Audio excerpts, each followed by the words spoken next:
All right, so for today's video, we are going to be taking a look at the Ridgid PC-1375 PVC cutter or tubing cutter.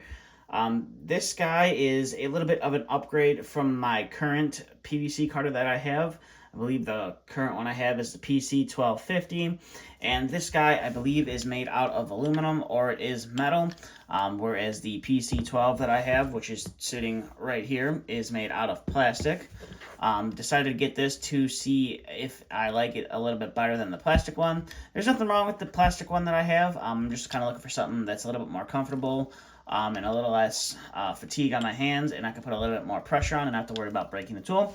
So here is the Ridgid PC 1375. Now the max outside diameter pipe that you can cut with this is 1 3/8. Now I mainly doing heating and cooling. I mainly work with 3/4 PVC. That's all I pretty much would use a PVC cutting for. I don't really mess around with in-floor heating or like snow melt systems where you're using PEX and things like that. But you could use this guy to cut PEX tubing or in-floor heating tubing as long as it doesn't exceed the 1 3/8. For the tool capacity. Now you have the Ridgid logo right there, and then you have your model number and your maximum that the tool can cut.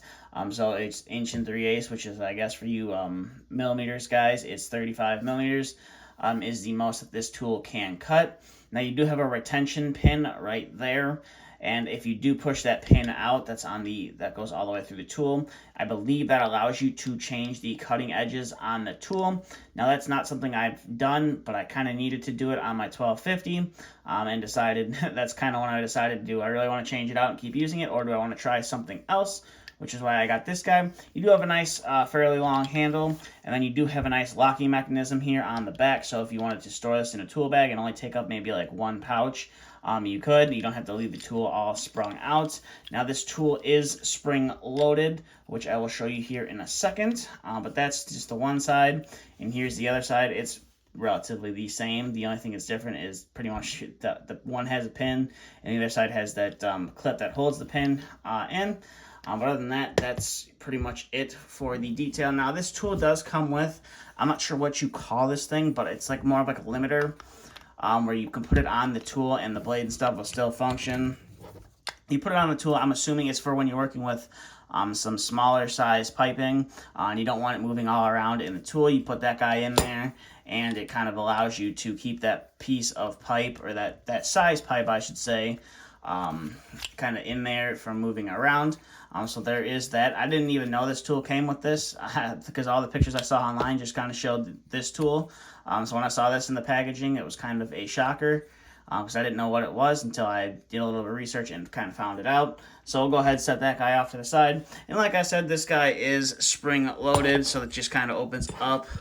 It always has that spring on it. You can kind of see part of that spring mechanism right in there. And, you know, it's super loose, and, you know, it definitely feels a little bit more comfortable in the hands compared to the PC-1250. So we'll bring in that PC-1250. Like I said, pretty much almost an all-plastic design with a giant blade in the center. Again, it is a little bit more spring-loaded than the other one. This guy wants to shoot off like a rocket. Now, this cutting edge, like I said, is getting close to being needed to replace. You can kind of see it's folded over, and it is a little bit tricky to start cutting through some PVC pipe with this, especially in some tighter situations. That's kind of why I wanted to go with the metal one over the plastic one. And this one, if I'm using it a lot, does start to hurt my hands. So that is kind of why I wanted to try out the metal one and see how it is. So I'll bring in some, I believe this is Schedule 40 3/4 PVC. Pretty much the only stuff we use for drain pipes on a furnace, AC coil, and like condensate traps and things like that. That's what we use it for. So I'll go ahead and put that in there. Now, the one thing I like to do is I like to make a score mark with my PVC before I clamp down on it, but you can see it pretty much slices that pipe without an issue. I have to do a little bit better of a job so I don't get that little extra piece hanging over, but, you know, that was pretty effortless to do with this guy. So that is fairly nice. I could do it with the PC-1250 too, but like I said, just, you know, prolonged use of it does kind of hurt my hands over time, but you just go like that with this guy, and you are able to cut the pipe So overall, definitely pretty happy and excited to start to try this guy out and see how it feels, if it's more comfortable than the previous 1250 that I have. I might get a replacement blade for this guy. I'm not 100% sure, or I might just leave it in my my PVC box. I did used to carry this in my service bag, but I'm thinking about now carrying this guy in my service bag, just in case you got to cut open a drain line to blow it out or what have you. And I probably will end up using it when I'm doing drain lines and stuff on installs. But with that being said, that's all I have for this video. But as always, if you're looking for more information on this PVC cutter or this pipe cutter, I will leave a link down in the description. That'll take you right on over to Ridgid's website, to the product page for this guy, and you can look up some more information about it, and or maybe see if they have some different sizes. I'm not 100% sure if they offer different sizes, but I would assume that they offer some that cut maybe smaller pipe or a little bit larger pipe, or maybe they got some ratcheting ones and things like that. So I will leave a link down in the description below, and as always, I will leave a link down in the description below to some online retailers that carry this tool if you are looking to buy one and have it shipped to your house. So there will be some links down in the description below. But with that being said, that's all I have for this video. Thanks for watching.